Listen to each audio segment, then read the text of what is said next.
Hello students, आप सबका हमारे चैनल एम्पलीट्यूड स्टडीज़ 2.0 में स्वागत है। और ये वीडियो हम उन बच्चों के लिए बना रहे हैं जिन्होंने सेकेंड ईयर पास किया है और थर्ड ईयर में आए हैं वो। और देखिए, सेकेंड ईयर पास करने के बाद और थर्ड ईयर में ज्वाइन होने से पहले इस बीच के दौरान जो है उन्हें एक समर ट्रेनिंग करने के लिए बोला जाता है। और ये समर ट्रेनिंग देखिए, पहले तो इसमें कोई प्रॉब्लम नहीं रहती थी। जब ईयर सिस्टम चलता था पॉलिटेक्निक में तो लगभग अप्रैल मई में एग्ज़ाम हो जाते थे और उसके बाद जून के टाइम पे खाली टाइम मिलता था और बच्चे बड़े आराम से जो है सेकेंड ईयर पास बच्चे बड़े आराम से अपना समर ट्रेनिंग करके चले आते थे।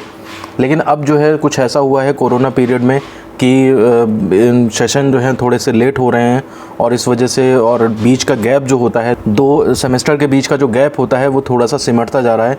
जैसे आप अभी देखें तो पहला सेमेस्टर बीत भी नहीं पाया है, उसका एग्ज़ाम ख़त्म नहीं हुए और 2 दिन बाद से ही क्लासेस नेक्स्ट सेमेस्टर की स्टार्ट हो गई हैं।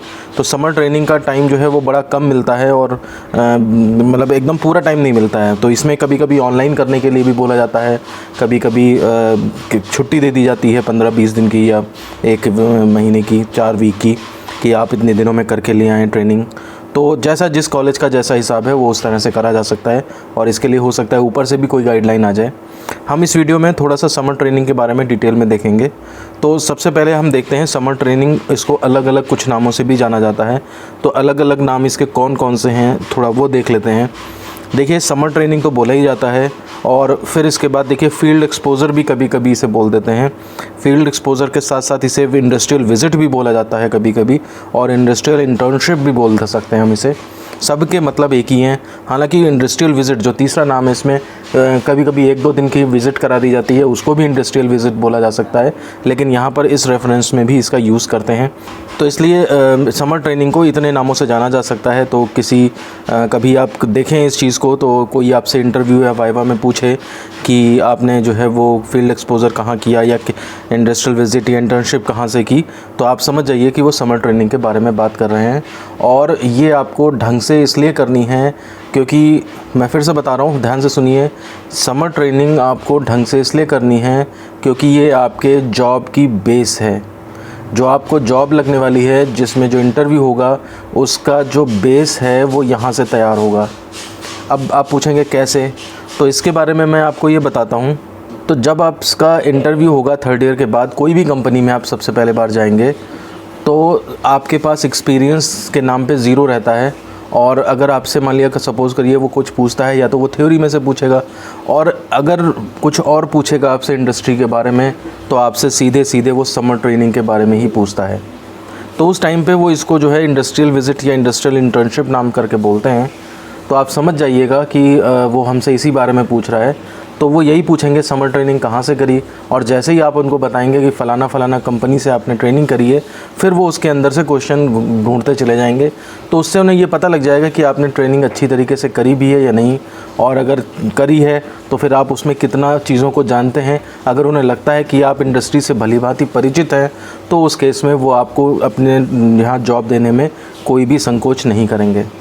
तो इसलिए इंटरव्यू में क्लियर करने का फ्रेशर के लिए ये सबसे पहला वो चीज़ होती है कि क्योंकि उनके पास एक्सपीरियंस की कमी होती है, तो आप अपना सारा एक्सपीरियंस जो है वो समर ट्रेनिंग के थ्रू कंप्लीट कर सकते हैं। इसको अगर आपने अच्छे से कर लिया, जिसको कि वास्तव में करना कहते हैं समर ट्रेनिंग, ऐसा नहीं कि आपने 2 दोस्त गए एक जगह करने और उन रिपोर्ट दूसरे की लेकर के उन्होंने भी पहले ने भी छाप दी और कॉलेज में जमा कर दी। फॉर्मेलिटी पूरा करना तो देखिए एक चीज़ होती है, लेकिन अगर आप उसे ढंग से कर लेंगे तो ये जो अनुभव है, ये जो वाइवा में आप बताएंगे कि हाँ भाई ये चीज़ होती है, ऐसे होता है, ये काम ऐसे होता है, ये इसके लिए ये आदमी रहता है, इसके लिए वो आदमी रहता है, ये मशीन ऐसे देखी थी मैंने वहाँ पे, ये मशीन ऐसे देखी थी, ये सब चीज़ें जब आप इंटरव्यू में बताएंगे तो वो तुरंत समझ जाएगा कि इसको नॉलेज है और ये हमारी कंपनी में बिल्कुल फिट बैठेगा। मतलब उनको काम का बंदा चाहिए होता है, ऐसा नहीं है वो सिखाएंगे वो भी आपको, लेकिन अगर कोई पहले से ही थोड़ा बहुत सीखा रहेगा तो उसको सिखाना और आसान रहता है। तो इस वजह से आप ध्यान रखिए, समर ट्रेनिंग जो है आपके जॉब की बेस है। फिर उसके बाद अगर आप जॉब स्विच करते हैं, जैसे मान लिया 2 साल आपने एक जगह काम कर लिया, फिर आप उसके बाद दूसरी कंपनी में इंटरव्यू देने जा रहे हैं, तब तो वो आपको पिछली कंपनी के अनुभव पूछ लेगा, वो तो जानता है कि आपने काम करा है। लेकिन अगर थर्ड ईयर के बाद ही आपको इंटरव्यू देते हैं तो उस टाइम पे जो है वो इंडस्ट्रियल जो आपका अनुभव है वो यही समर ट्रेनिंग का माना जाता है। इसलिए समर ट्रेनिंग अगर कर रहे हैं आप, करनी तो ज़रूर है, तो तो आप इसे मन लगा के पूरी तरह से अच्छी तरीके से करें। ऐसा ना करें कि कंपनी भी पता लगा ऐसी मिल गई जो खाना पूर्ति करती हो कि हाँ तुम आओ मत। कई बार लोग बच्चे ऐसा भी कर लेते हैं कि हम भैया 1-2 दिन आएंगे और बस हमारे साइन करा लेना और हमें एक सर्टिफिकेट दे देना। तो मात्र सर्टिफिकेट लेने के लिए मत करिए, आप इससे एक्सपीरियंस गेन करिए, क्योंकि ये चीज़ जो है आपको आगे जॉब में नुकसान देगी। देखिए स्टडी ये कर रहे हैं आप और आपने रट करके पास कर लिया, वो एक बार को चलता है, लेकिन इसमें अगर आप कोताही बरतेंगे तो ये नुकसान जो है धीरे धीरे आपका होगा। अब आप धीरे धीरे अपने पैरों पे कुल्हाड़ी मारेंगे। इसमें जो है अगर आप कुछ गड़बड़ करते हैं तो वो आप अपने पैरों पे कुल्हाड़ी मारेंगे। तो बहरहाल ये 4 नाम हैं, आप जान गए इसके बारे में। इसके बाद हम आगे बढ़ते हैं। देखिए आता है कि समर ट्रेनिंग कब की जाती है, तो जाहिर सी बात है हर ब्रांच के बच्चों को करनी पड़ती है। और ये जब वो सेकेंड ईयर पास कर लेता है और थर्ड ईयर में घुसना लगता है, या फिर आप ऐसे सेमेस्टर वाइज कर लें तो चौथे सेमेस्टर को पास करने के बाद और 5वें में एडमिशन लेने से पहले उस ड्यूरेशन में ये चीज़ जो है वो आपको करनी पड़ती है। और इस बीच में जरूर करना ज़रूरी है, ऐसा नहीं कि आप 6 महीने बाद कर लें, क्योंकि इसका जो एग्ज़ाम होता है वो आपका सेशनल भी होता है और एक्सटर्नल मार्किंग भी होती है। प्रैक्टिकल टाइप से इसका एक्सटर्नल मार्क्स भी होते हैं। इसके ऊपर जो रिपोर्ट आप सबमिट करते हैं उससे क्वेश्चंस पूछे जाते हैं और वाइवा में भी पूछा जाता है इसको। तो स्कूल में भी इसके नंबर मिलेंगे आपको, और आगे चल के जब थर्ड ईयर पास कर लेंगे तो जॉब में जब जाएंगे तो वहाँ भी एक्सपीरियंस के नाम पे यही चीज़ काम आएगी। तो सेकेंड ईयर को पास करने के बाद और थर्ड ईयर में जाने से पहले आपको ये करना पड़ता है। इसके बाद बात आती है समर ट्रेनिंग है क्या चीज़ है, मतलब क्या। तो देखिए ये है कि, तो अगर डेफिनेशन इसकी कहें कि क्या चीज़ होती है तो यही कह सकते हैं कि द्वितीय वर्ष के जो सभी पास आउट बच्चे हैं सभी ब्रांच के, उनको 4 सप्ताह का एक औद्योगिक भ्रमण और प्रशिक्षण करना होता है। यही जो ट्रेनिंग है, यही जो प्रशिक्षण है, इसी को समर ट्रेनिंग या फिर फील्ड एक्सपोज़र ये कहते हैं। फील्ड एक्सपोज़र का मतलब यही है कि आपने थ्योरी में तो पढ़ रखा है, अब आप फील्ड में जा कर के देखिए वहाँ पे क्या चीज़ है जो आपने पढ़ी है वो प्रैक्टिकली कैसे हो रही है, वो चीज़ देख के अनुभव लेना, यही आपका समर ट्रेनिंग कहलाता है। इसके बाद आता है समर ट्रेनिंग, क्या इसका एग्ज़ाम होता है? तो बिल्कुल सही बात है, 5th सेमेस्टर में इसका इंटरनल और एक्सटर्नल दोनों तरह के एग्ज़ाम होते हैं और आपकी जो रिपोर्ट बनाई होती है वो देखी जाती है, वाइवा होता है। तो इसलिए आपको ये करना भी है और इसको प्रिपेयर भी करना है, रिपोर्ट को भी अच्छे से प्रिपेयर करना है और उसको पढ़ कर के भी जाना है जब आप एग्ज़ाम देंगे। तो इसलिए ट्रेनिंग तो करनी ही करनी है आपके जॉब प्रोफाइल के लिए, और साथ ही साथ आपको इसके नंबर भी मिलेंगे। देखिए अगली बात आती है समर ट्रेनिंग क्यों कराई जाती है। तो जैसा कि आपको बताया है मैंने कि ट्रेनिंग जो है वो इसलिए कराई जा रही है कि आपने जो थ्योरी में पढ़ा है उसे आप प्रैक्टिकली करके भी देख लें। क्योंकि देखिए आगे चल के जब जो जॉब मिलेगी आपको, वो तो उसमें आपको किसी फील्ड में या फैक्ट्री में या कंपनी में काम ही करना है और उस समय आपको केवल पढ़ना नहीं होगा बल्कि काम करके दिखाना होगा। तो थ्योरी और प्रैक्टिकल में ज़मीन आसमान का फ़र्क होता है। तो एक तरह से थ्योरी और प्रैक्टिकल तो आपके कॉलेज में कराए ही जाते हैं, लेकिन साथ ही साथ कोई अगर आपने मशीन के बारे में पढ़ा तो वो मशीन इंडस्ट्री में किस तरह से वर्क कर रही है, क्या उसमें और सावधानियां बरतनी चाहिए, क्या उसमें और चीज़ें देखनी होती हैं, वो सारी चीज़ें जो है आपको सिखाने के लिए समर ट्रेनिंग कराई जाती है। साथ ही साथ जब समर ट्रेनिंग करते हैं तो कुछ चीज़ें आपके अंदर और भी डेवलप हो जाती हैं। जैसे मान लीजिए सपोज़ करिए आपका सब्जेक्ट है वो प्रोफेशनली कैसे उसमें काम होता है, ये बात समझने में आपको मदद मिलती है। वास्तविक जीवन में काम कैसे करना है ये चीज़ भी पता लग जाती है। उसके बाद बच्चे को जो है वो दूसरे लोगों से सीखना, जैसे वहाँ पे आपके सीनियर होंगे या आपके कोच होंगे, जो आपके मेंटर होंगे, वो आपको सिखाएंगे रोज़ के रोज़। जैसे 10 बच्चों का ग्रुप बना दिया और उनको वो सिखा रहे हैं, कोई काम दे रहे हैं कि शाम तक ये करो, तो किसी से कुछ सीखना कैसे है ये भी पता लगता है इंडस्ट्री में। फिर उसके बाद अगर मान लिया सपोज़ करिए टीम कोई बना दी गई और उसको एक काम दे दिया गया, क्योंकि अकेले आदमी जो है वो हर कोई काम नहीं कर पाता है, तो टीम वर्क कैसे करते हैं, एक ने ये काम किया तो दूसरे ने वो काम किया, दूसरे को पहले का भी ध्यान रखना है, पहले वाले को दूसरे का भी ध्यान रखना है, ये चीज़ भी जो है वो चीज़ डेवलप होती है समर ट्रेनिंग के थ्रू। साथ ही साथ कोई सिचुएशन अगर आती है तो उसको प्रैक्टिकली कैसे हैंडल करेंगे, इस चीज़ का भी पता लगता है। और सबसे बड़ी बात है, समर ट्रेनिंग जिस कंपनी से आपने करी है वहाँ पे आपके जो उसका HR है उससे संबंध बन जाते हैं। वो लोग आपको देखते हैं, आपको परखते हैं, आपके सीनियर्स जो वहाँ पे हैं, जो आपके कोच हैं वो भी आपको देखते हैं, और अगर उन्हें लगता है कि हाँ आप में सीखने की क्षमता है या आप बिल्कुल अच्छी तरह से चीज़ों को पकड़ते हैं, तो एक बार आप उनकी नज़रों में चढ़ गए अगर, तो उस केस में जब आप थर्ड ईयर करने के बाद जॉब सर्च के लिए वहाँ जाएंगे तो आपको जॉब मिलने में भी ज़्यादा दिक्कत नहीं होती है। इसलिए समर ट्रेनिंग करते टाइम भी आप वहाँ पे ये ध्यान रखें कि अपना व्यक्तित्व इस तरह से बना के रखें कि अगर आपको कल को वहीं पे जॉब करनी पड़े तो लोग ये ना कहें कि नहीं ये तो काम चलाऊ बंदा है और इसको काम करने से कोई ख़ास मतलब नहीं है। तो इस तरह की अगर चीज़ें उनके दिमाग में घर कर गई तो वहाँ पे तो आपको जॉब मिलेगी ही नहीं, और साथ ही साथ जिनकी जितनी जान पहचान उनकी वहाँ जहाँ कहीं भी होगी वहाँ से भी जॉब से आपका मौका छूट जाएगा। अब बात आती है समर ट्रेनिंग करने के लिए सबसे पहले क्या करना पड़ता है। तो समर ट्रेनिंग्स करने के लिए सबसे पहले आपको कंपनी ढूंढनी पड़ती है या कोई फैक्ट्री ढूंढनी पड़ती है जहाँ पे आप समर ट्रेनिंग करेंगे। इसके लिए भी कई तरीके हो सकते हैं। जैसे सबसे आसान तरीका ये है कि अगर जैसे आपके फादर या कोई चाचा वगैरह हैं, कोई रिश्तेदार हैं या कोई सीनियर है कॉलेज से पास आउट, वो कहीं इंडस्ट्री में काम कर रहा है, तो वहाँ पर अगर आप ट्राई करते हैं समर ट्रेनिंग के लिए तो वो बड़े आराम से हो जाएगा, क्योंकि वहाँ पे वो अपना रेफरेंस दे देंगे। तो जब रेफरेंस मिल जाता है किसी कंपनी में तो उस केस में वहाँ पे घुसना बड़ा आसान हो जाता है और आप आराम से समर ट्रेनिंग वहाँ पे कर सकते हैं। मैंने अपने आँखों से देखा है कई बच्चे जो गए कंपनी में और फिर उसके बाद वहाँ पे कंपनी में जब रिक्वायरमेंट निकली तो कंपनी के लोगों ने उन्हीं से कह दिया भाई जो बच्चा अच्छा है तो वो उससे कहेंगे कि क्योंकि उसकी संगत भी अच्छी होगी तो उसी से कह देते हैं कि तुम्हारे मतलब परिचित कोई है तो उसे बुला लो, अच्छा हो काम करने वाला बुला लो। तो उसने पता लगा 2 बच्चों के नाम दे दिए वहाँ पे। उन 2 बच्चों के पास लेटर आया कि भाई इंटरव्यू दे दीजिए। अब वो रेफरेंस पे जब इंटरव्यू ले रहे हैं तो एक अलग नज़रिए से इंटरव्यू होता है और उसमें बस ज़्यादातर यही होता है कि क्वालिफाई कर जाते हैं और उस केस में उनकी जॉब लग जाती है। तो इसीलिए मैं हमेशा कहता हूँ, आपसे क्लासेस के दौरान भी कहता हूँ कि आप जो है अपने सीनियर्स से अच्छे संबंध बना के रखें कि वो जहाँ पे जा रहे हैं उनको ट्रैक करते रहें, उनसे बातचीत करते रहें, व्हाट्सएप करते रहें, चैट करते रहें, ग्रुप बना के रखें इस तरह के कि वो जहाँ पर जाएं जिस इंडस्ट्री में अपना रेफरेंस पे वो आपको भी वहाँ पे बुला सकें और इस तरह से जो है वो आपकी 3rd ईयर के बाद ही जॉब लग जाएगी। तो अगर कोई समर ट्रेनिंग करनी है और कोई रिश्तेदार सीनियर वगैरह किसी इंडस्ट्री में काम कर रहा है तो उसके रेफरेंस पे आप आसानी से वहाँ पे घुस सकते हैं।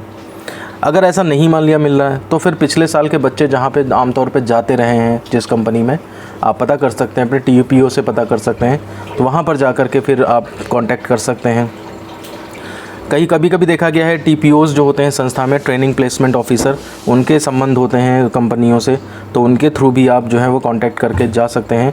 और सबसे अच्छी बात रहती है कि ग्रुप बनाने में कोई दिक्कत नहीं होती है। मान लीजिए सपोज़ कंपनी कह रही है 15 लोगों का ग्रुप चाहिए, तो आप अपने TPO से बात करें और 15 लोगों के 15 लोगों का ग्रुप बना करके सीधे कहें कि सर हमारे 15 लोगों के नाम वहाँ भेज दीजिए, बात कर लीजिए, तो वो सीधे आपके 15 लोगों का बैच वहाँ पर बन जाएगा और आप आराम से ट्रेनिंग कर पाएंगे। अगर ऐसा कुछ भी नहीं हो पा रहा है तो सबसे आखिरी जो सबसे मुश्किल थोड़ा तरीका है कि आप डायरेक्ट इंडस्ट्री में चले जाइए।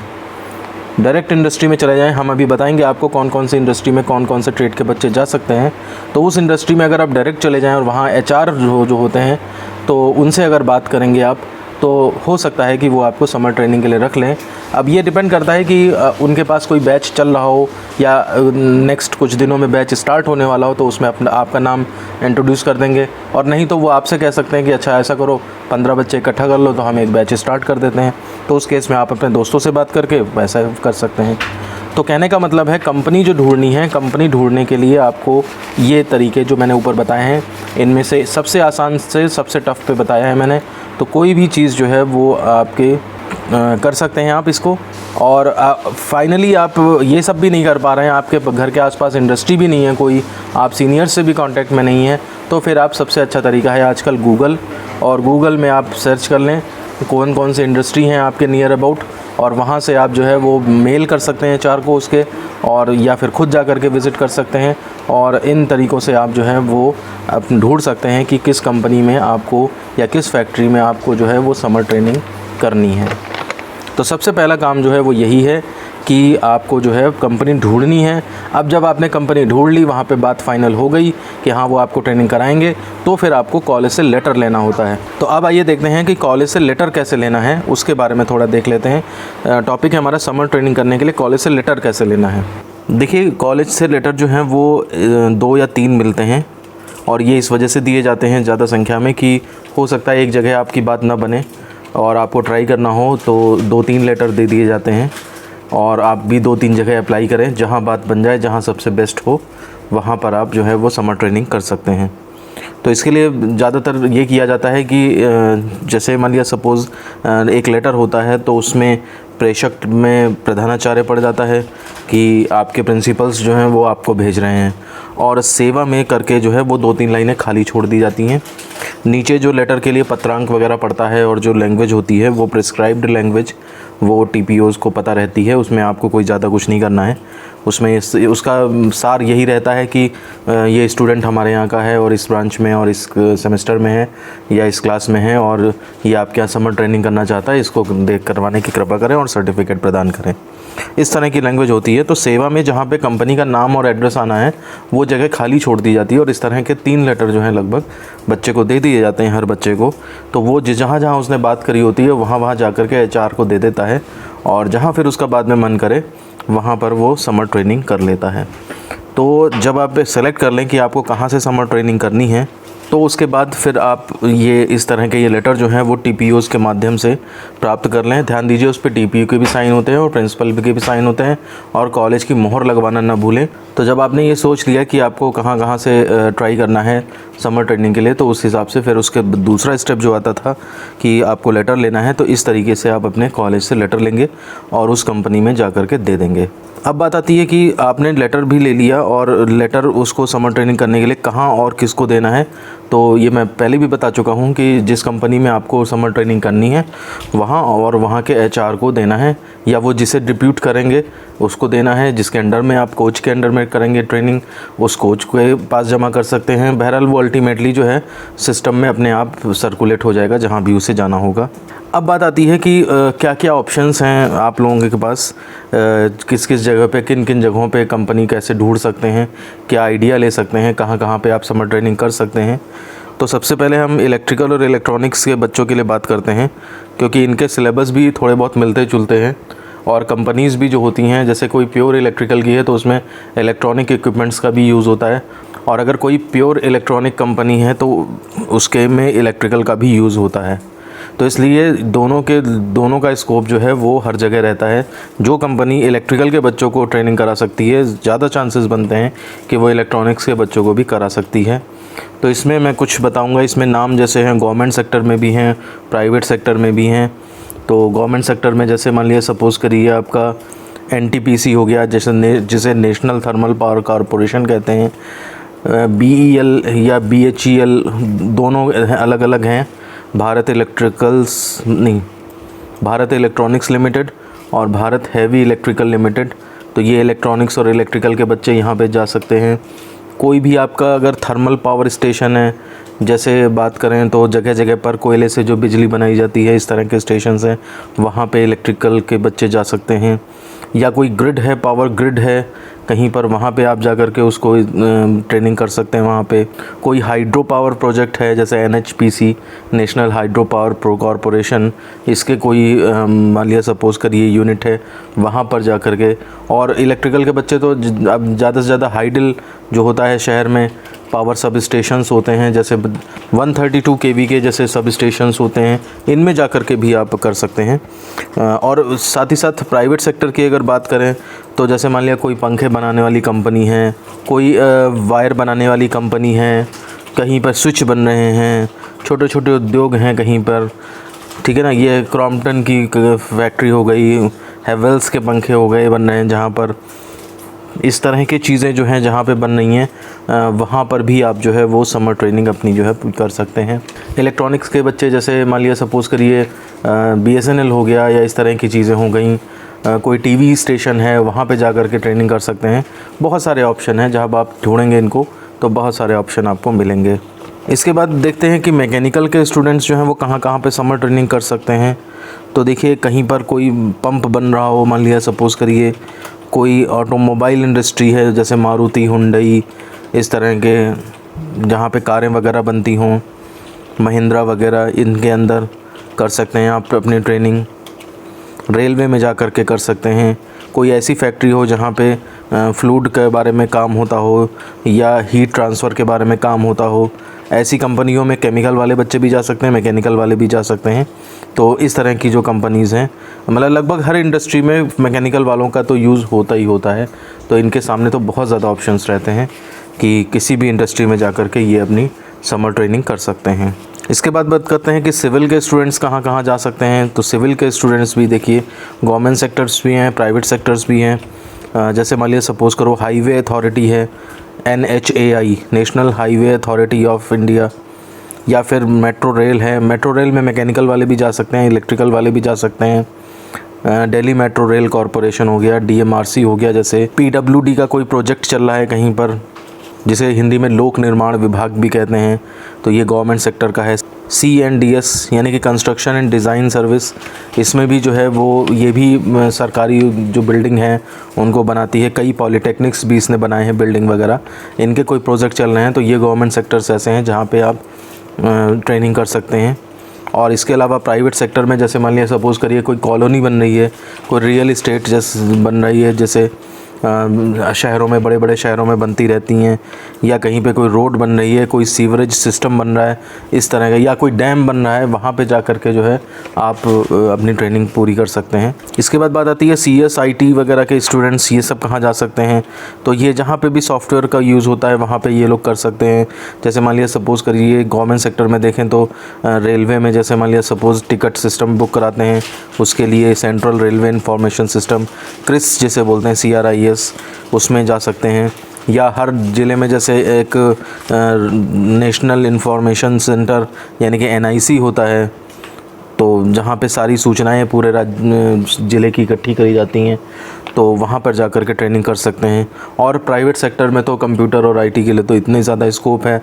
HCL हो गई, TCS हो गई, इन्फोसिस हो गई, विप्रो हो गई, है ना। ये इन कंपनियों में, और ज़्यादा प्राइवेट कंपनीज़ में जाने से फ़ायदा ये भी है कि इनमें जो है वो अगर एक बार आपकी जान पहचान बन गई, आपके बारे में अच्छी इमेज वहाँ पे बन गई, तो बाद में जो है वो आप जॉब भी वहीं पे पा सकते हैं। तो इसलिए ट्रेनिंग करते टाइम कोई भी वहाँ पे मक्कारी ना दिखाएं आप लोग, ठीक है ना, कि ये चलो ऐसे ही कर लें या वैसे ही कर लें। क्योंकि अगर आप किसी की नज़रों में चढ़ गए कि ये बच्चा तो ऐसा ही है, हम काम चलाओ, तो फिर वो आपको फिर बाद में जॉब में आने में दिक्कत हो जाएगी उस जगह पे। तो ट्रेनिंग के दौरान आप इस तरह से बन के दिखाएं कि HR को या उसके पास अच्छा मैसेज जाए कि हाँ, ये अगर बंदा हमारे यहाँ काम करने आता है तो हमारी कंपनी को काफ़ी फ़ायदा होगा। इसके बाद देखते हैं केमिकल के स्टूडेंट्स कहाँ कहाँ जा सकते हैं। तो देखिए आसपास कोई रिफ़ाइनरी हो आपकी, या फिर मान लिया कोई खाद की फैक्ट्री, यूरिया वगैरह DAP बन रहा हो, ये जगहें सबसे बेस्ट हैं केमिकल के बच्चों के लिए। या फिर कोई भी केमिकल के काम हो रहा हो कहीं पर, कपूर की फैक्ट्री, कैम्फर फैक्ट्री हो, इस तरह की हो कोई फैक्ट्री, गत्ता या कागज़ बनाने की फैक्ट्री वगैरह हो, वहाँ पर जो है वो केमिकल के स्टूडेंट्स अपना जा कर के ट्रेनिंग कर सकते हैं। और बेटर यही है कि जहाँ पर पिछले साल के बच्चे गए हों, या आप अपने TPO से पूछ लें कहाँ से करना है, तो सबसे मददगार इसमें TPO होते हैं। आपको ये भी बच्चों से पता लग जाएगा कहाँ पर आसानी से काम कराया जाता है, कहाँ पर मुश्किल से काम कराया जाता है, मतलब वर्किंग कंडीशंस क्या हैं, ये भी आपको सीनियर बच्चों से पता लग जाएंगी। कि अब आप जैसे मान लीजिए सपोज़ काम चलाना चाहते हैं केवल, तो इस तरह की भी कंपनीज़ आपको मिल जाएंगी कि आप पहले दिन जाओ, आखिरी दिन जाओ, बस ट्रेन अपना सर्टिफिकेट लेने जाओ बस। और ऐसी भी कंपनियां मिल जाएंगी जहां पर आपको काफ़ी कुछ सिखाया जाएगा, लेकिन उसमें आपको पेन लेना पड़ेगा। तो इसलिए मेरा तो यही मानना है कि भले ही कितना भी पेन लेना पड़े, लेकिन जो नॉलेज आप गेन करेंगे वो आपके जॉब के लिए ज़रूरी होगा जा कर के। तो इसलिए जो है वो ट्रेनिंग ऐसी जगह से करें जहाँ पे काफ़ी कुछ सिखाया जाए। अब देखिए ट्रेनिंग तो आप करते रहे और ट्रेनिंग वहाँ पे आपने खूब अच्छे से काम किया। एक मेन चीज़ जो होती है जो आपको साथ साथ में करनी चाहिए, क्योंकि बाद में चीज़ें ध्यान नहीं आती हैं। जिस तरह से डायरी मेंटेन करी जाती है, इसी तरह से आप जो है वो day to day report maintain करें वहाँ पे, कि आज क्या देखा हमने, कहाँ पे काम किया, क्या चीज़ें, कौन कौन सी मशीनें थी, उनके बारे में नेट से जानकारी लेकर के और लिखते रहें। क्योंकि 1-2-3 दिन पहले का फिर ध्यान में नहीं आता है, तो 15-20 दिन का, 25 दिन का जो है ध्यान में कैसे आएगा आपको। तो डे टू डे आप इन्फॉर्मेशन जो है वो आप एक कागज़ पे लिखते रहें और बाद में फिर इससे फाइनल आपकी रिपोर्ट बनेगी। रिपोर्ट का प्रारूप वही होता है जैसे कि आप छोटी क्लासेस में अपना प्रोजेक्ट बनाते हैं।